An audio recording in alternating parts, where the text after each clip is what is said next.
Cancer. Our family has a lengthy history of cancer. She'd always been exceedingly cautious about her health. Nonetheless, tragically, she succumbed to breast cancer. She was just 42, far too young to pass. It's nearly a decade since our divorce, yet memories of her still haunt my heart. My name is David Johnson. I encountered Emily, who would become my spouse, through a mutual acquaintance. She was an aspiring surgeon, and I had recently become a physical therapist. When I was in elementary school, my beloved grandmother succumbed to cancer.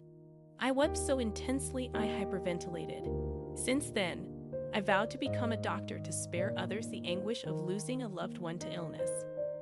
Her words resonated with determination and purpose. I fell in love with her for that.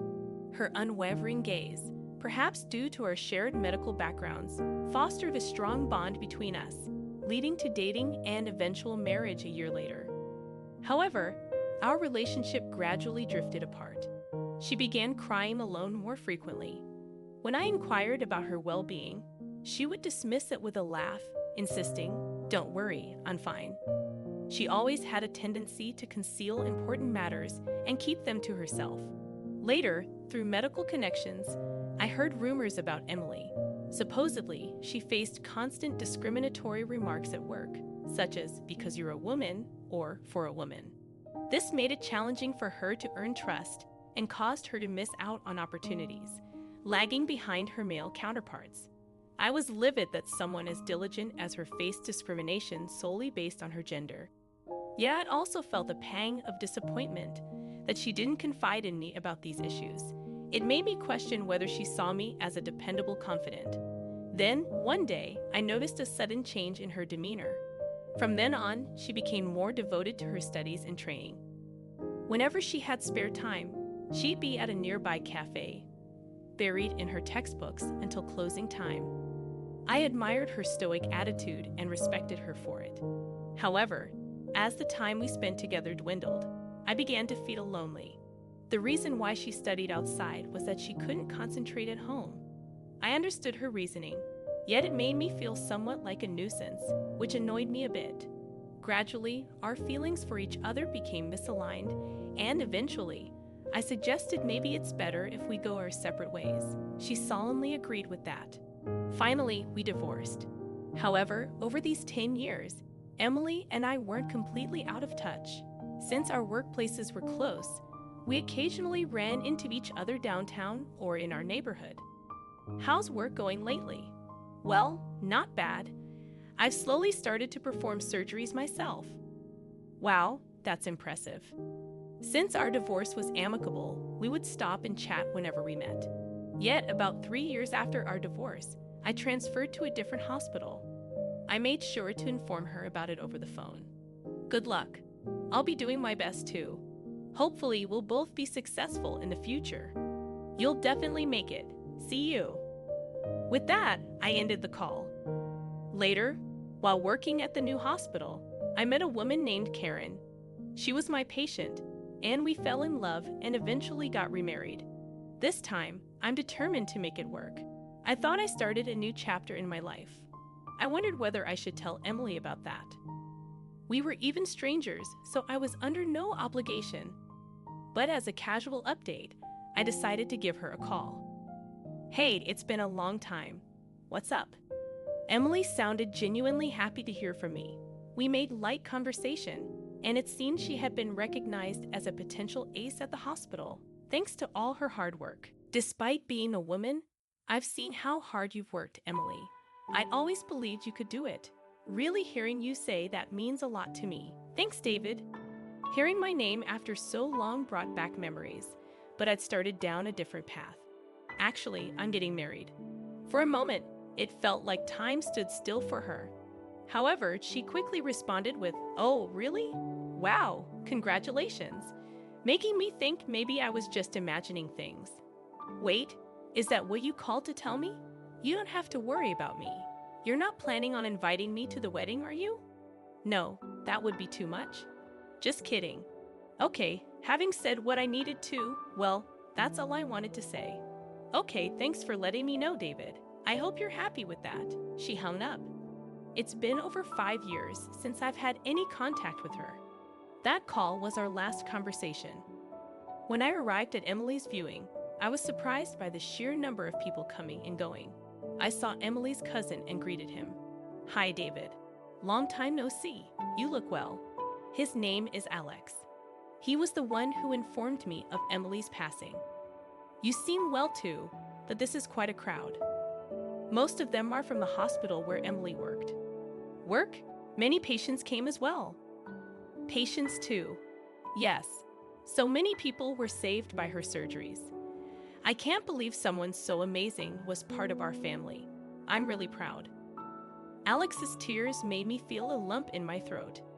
Emily had lived up to her word, wanting to save many people. It's clear she was respected and acknowledged for her efforts as a surgeon by so many. But I wished Emily had taken better care of herself too.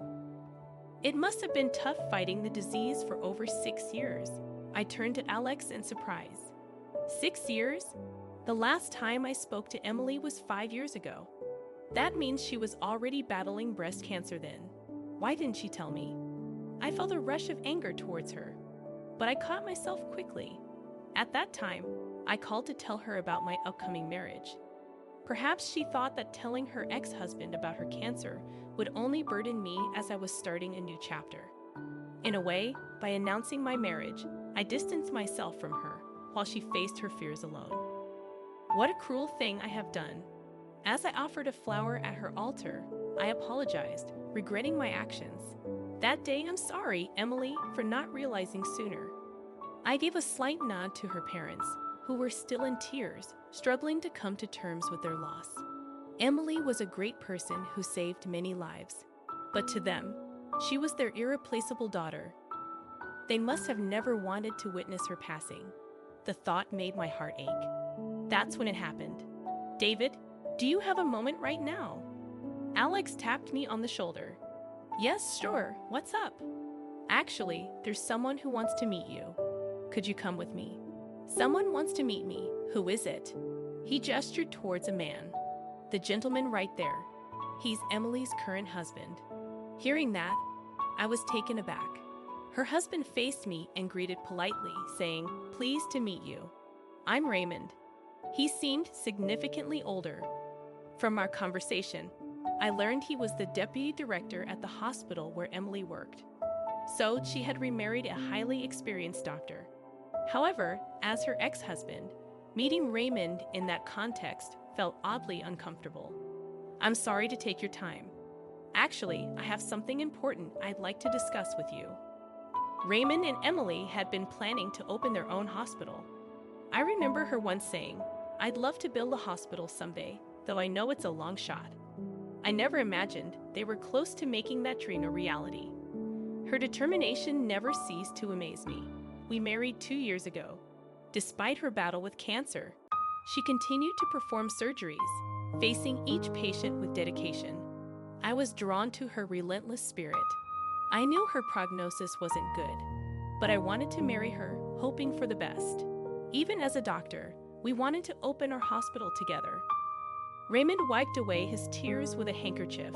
He expressed regret that they were so close to realizing their dream, yet it remained unfulfilled. Though Emily has passed, I want to carry on her will, open the hospital, and continue helping many patients just as she did. His gaze was as steadfast as Emily's had been. Now, to the matter at hand. We had planned to include a facility to support disabled individuals within the hospital. Support for the disabled too. So, you'll eventually need physical therapists. Exactly. And about the physical therapist position, I was hoping you would consider joining us. Me? I was utterly surprised by the unexpected offer. But he mentioned that Emily had recommended me for the role when they first discussed opening the hospital. Why would Emily recommend me? He smiled. She always spoke highly of you, praising your ability to empathize with patients and motivate them with your words. She even said that one of the reasons she persevered as a surgeon was due to your encouragement. I must admit, her smile when she spoke of you even made me a bit jealous. She said that about me, then something even more surprising came up. It's possible that she still had feelings for you. What? She never mentioned anything like that in front of me, but there were moments when she seemed to be lost in thought, as if she was conversing with memories deep within her. I believe those were moments with you. Raymond's words made me recall my last conversation with her. Indeed, there was an awkward pause when I informed her of my marriage. To think she still had feelings for me was a shock. I never stopped caring about Emily either. Even when I proposed our divorce, I still loved her. But that love was precisely why we had to part ways. She had a profound conviction, the conviction to save lives as a doctor. I didn't want to stand in the way of that. As a fledgling physical therapist, I had my convictions too. I thought I had no regrets about our decision, yet tears now freely flowed down my cheeks. Raymond gently placed his hand on my shoulder. Emily might have been saddened by our separation, but she never regretted her path as a doctor. Instead, she was grateful for your support, which enabled her to strive forward. I loved her, including the moments she shared with you. I'm sorry I'm speculating. She always hid the most important things after all. I responded with a laugh. Really?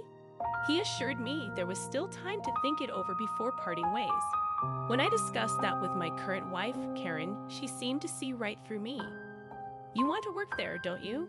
You've talked about Emily so often. Feeling guilty for my insensitivity, I started to apologize, but she smiled. It's okay. It's not about holding on to the past. You always spoke of Emily with such respect. I understand. Raymond's feelings. Normally, one might be hesitant to work with their spouse's ex, but Raymond accepted her suggestion willingly. She must have respected you deeply, believing you were the right person for this. Your relationship with Emily goes beyond just being ex-spouses, and both Raymond and I believe that.